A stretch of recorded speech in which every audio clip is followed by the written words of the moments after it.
Olá, eu sou o Kel. E eu sou a Laura. O que fazer quando nada faz sentido? Caramba, me responda essa. Por favor, ciência todo dia. Calma aí, Calabreso, calma aí.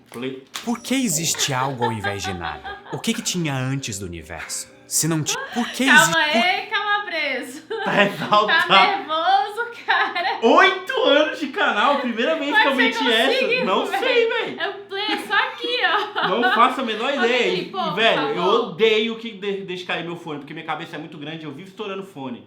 Eu não faço isso de brincadeira, foi totalmente sem querer, velho, juro. Clive, Juro, por juro, favor. juro. Por que existe algo ao invés de nada? O que tinha antes do universo? Se não tinha nada, então como que algo pode surgir do nada? Se sempre existiu, então como que algo pode existir sem nunca ter sido criado nem destruído? É o que, macho, de novo? Calma. Por que existe algo ao invés de nada? O que tinha antes do universo? Se não tinha nada, então como que algo pode surgir do nada? Se sempre existiu, então como que algo pode existir sem nunca ter sido criado nem destruído? Essas são bugando, perguntas que nós fazemos desde criança, mas parece que ninguém era adulto o suficiente para responder. Até que nós nos tornamos adultos e descobrimos que, na verdade, ninguém tem a resposta. É claro que algumas pessoas acreditam que tudo acontece por uma razão, mas outras acreditam que, no fundo, nada faz sentido. Mas o quão Eu acredito estranho nos é dois. pensar no rumo que as coisas tomaram no curso de evolução da vida e do universo. Há aproximadamente 13,78 bilhões de anos surgia esse lugar estranho em que absolutamente tudo acontece. Tudo que existia eram algumas interações entre partículas elementares e forças fundamentais da natureza. Era tudo tão simples. Apenas isso por milhões e milhões de anos, um universo quase não habitado, um deserto cósmico. E depois de bilhões e bilhões de anos de expansão, surgem novos elementos, novas estrelas, explosões massivas e até galáxias. E no meio disso tudo, aparece o nosso querido planeta Terra, com os seus 4,54 bilhões de anos de idade. minúsculo. Esse planeta que já foi a casa de milhares de espécies antes da nossa. E nesses bilhões de anos de existência, foi só aproximadamente 160 mil anos que surgiu o ser humano moderno. Nós somos extremamente novos. Numa escala universal, nós somos praticamente insignificantes. Nós vivemos em um mundo recheado de coisas estranhas e que nós não entendemos. O que existe fora do universo? O tempo é infinito? Será que a vida é na verdade um eterno retorno onde vivemos sempre as mesmas coisas em um ciclo vicioso?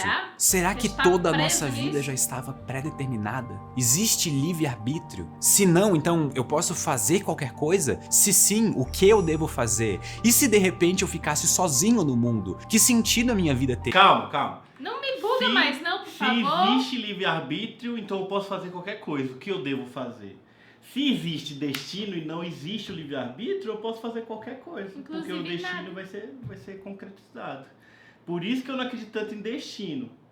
Mas eu também acredito que o livre-arbítrio sofre interferências. Ai, tão Tá complexo, ligado? Eu não acho né? que existe o livre-arbítrio absoluto.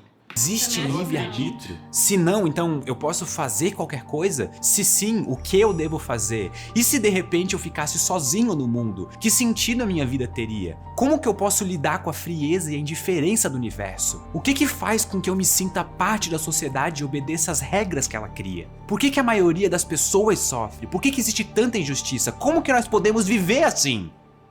Talvez não exista razão alguma por trás de tudo. Talvez nós somos apenas um produto acidental de milhões e bilhões de anos de um universo excessivamente solitário. Talvez nós sejamos uma breve companhia pro vazio habitual. Antes de continuar, eu prometo que isso vai ser rápido. Opa! Patrocina nós! Mas e se a gente levasse a sério a ideia de que nada Tô de vendo que fato depois tem desse vídeo a sentido? gente vai precisar ir Niilismo é a pro- tese filosófica de que não existe viajante qualquer lá. significado inerente ao mundo, de que não há nenhuma estrutura intrínseca da realidade. A busca pelo sentido da vida seria algo completamente sem propósito, já que não existe qualquer sentido ou objetivo para ela, por mais que a gente procure. O niilismo pode ser aplicado de diferentes formas, seja na ética, na política ou até mesmo na ciência.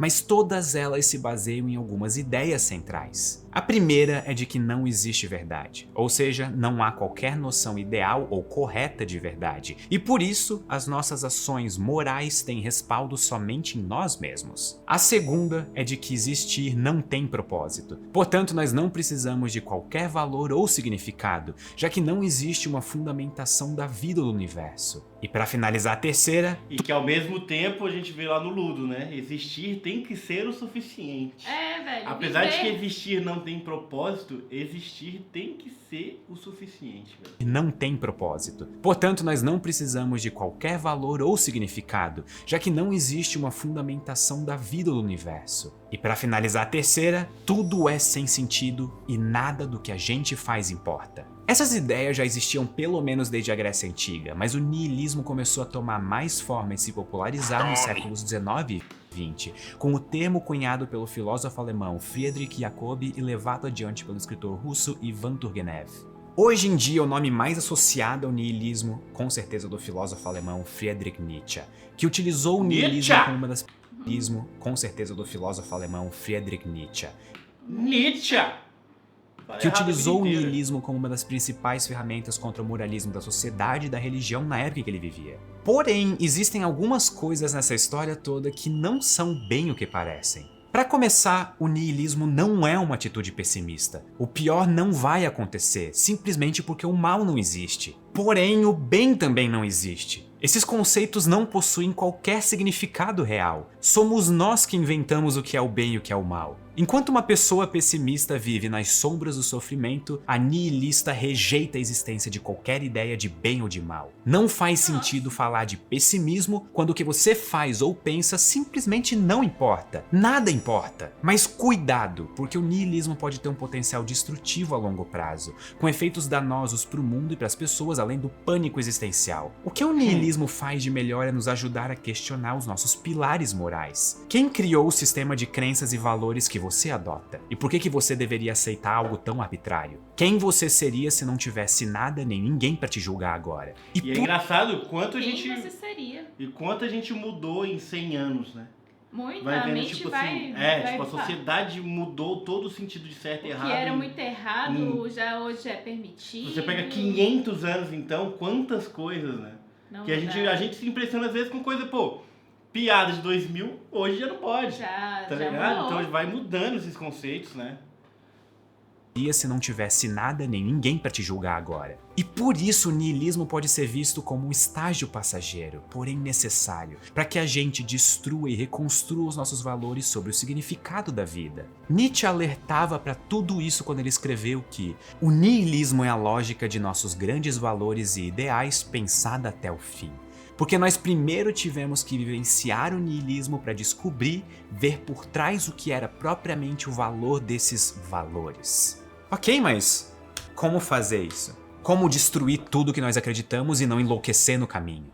E aí entra o existencialismo, que tem os mesmos pontos de partida do niilismo, mas com conclusões diferentes sobre como proceder. A máxima existencialista, seguindo Jean-Paul Sartre, é de que a existência precede a essência. Isso nos diz basicamente que não há qualquer definição ou significado atribuído à natureza humana antes da nossa existência. E esse significado vem só depois, dado por nós mesmos a partir das nossas ações. Isso é um pouco contraintuitivo, já que nós geralmente consideramos a essência das coisas como definidora da sua existência. Por exemplo, um objeto só é uma cadeira se as pessoas usam esse objeto para sentar. Um objeto só é uma faca se ele é usado para cortar coisas, e assim por diante. Mas o existencialismo inverte essa ordem. Ele diz que é a existência, a forma como nós existimos e o que fazemos que nos torna humanos. Você é, antes de tudo, humano, e nada mais que isso. Para o existencialismo também não há qualquer sentido inerente ao mundo, mas ao invés de concluir que a vida é sem propósito, a conclusão é que cabe a nós mesmos decidir qual é esse propósito. Cabe a nós mesmos enfrentar o emaranhado da vida e dar um significado para ela. E justamente por isso nós estaríamos vivenciando uma liberdade absoluta e sem precedentes, em que nós, e somente nós mesmos, podemos decidir o que é bom e o que é ruim. Mas a gente tá muito longe de uma liberdade absoluta. Tá, tem Muito muitas longe. normas.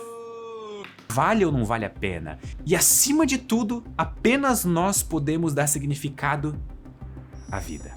Pensando assim, não é como se nós tivéssemos o privilégio de ser livres. Nós estamos condenados a ser livres. Todas as nossas ações não possuem qualquer garantia moral, seja por entidades superiores ou por um gênio maligno ou um supercomputador consciente rodando uma realidade simulada. Nós não temos nada nem ninguém para culpar. Nas palavras de Sartre, estamos sós, sem desculpas. Nós somos responsáveis por toda e cada uma das nossas ações e escolhas. Por isso essa liberdade vira um fardo, e ninguém virá nos salvar caso algo dê errado. Mas se você teve uma crise existencial ouvindo isso, tudo bem, porque esse é justamente o lema da teoria.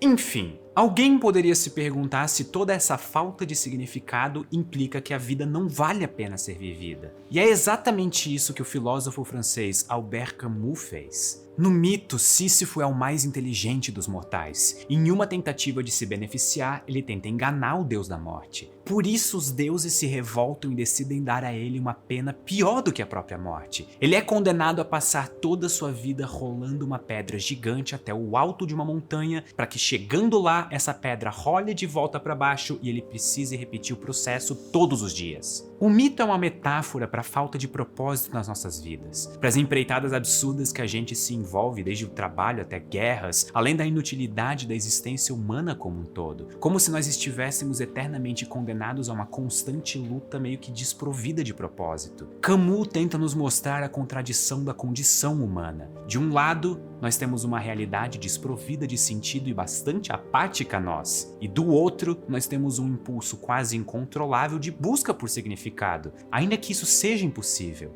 Então o que nós podemos fazer? Camus nos dá 3 opções. A primeira seria um ato de fé, simplesmente aceitar alguma doutrina que nos dê um sentido sem questionar. Para ele, essa opção seria inviável, já que ela representa o fim da filosofia, o fim da dúvida, o fim do questionamento. A segunda seria simplesmente abandonar esse mundo, desistir de brincar com a contradição da vida. Mas essa também não é uma opção viável, já que se viver não faz sentido, morrer também não faz. E por fim, a terceira opção é simplesmente reconhecer e abraçar o absurdo. Aceitar que muito provavelmente nós nunca teremos propósito algum e nem vamos saber qual o sentido da vida, se é que existe algum. E ainda assim, nós escolhemos viver apesar de tudo. Viver mesmo sem saber por quê ou como.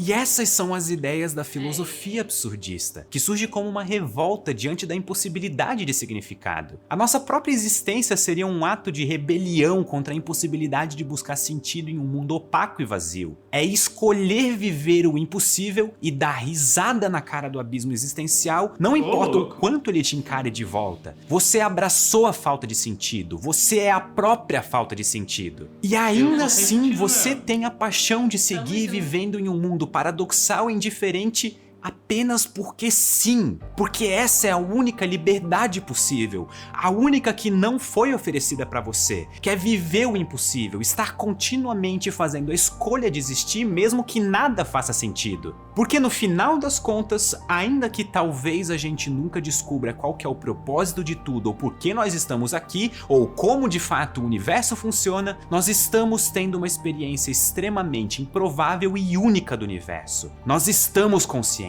Nós estamos vivos. E para mim, isso é extremamente profundo e significativo. Muito obrigado e até a próxima. Você me bugou, velho. Eu dei uma bugada mesmo, viu? Poxa, e agora? Tipo, ele não é humano, olha lá. Aí, ó. Caraca. Ih, é um robô, hein?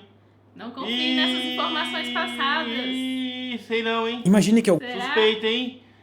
Ciência Caraca. todo dia, senhoras e senhores. Até a Até a próxima.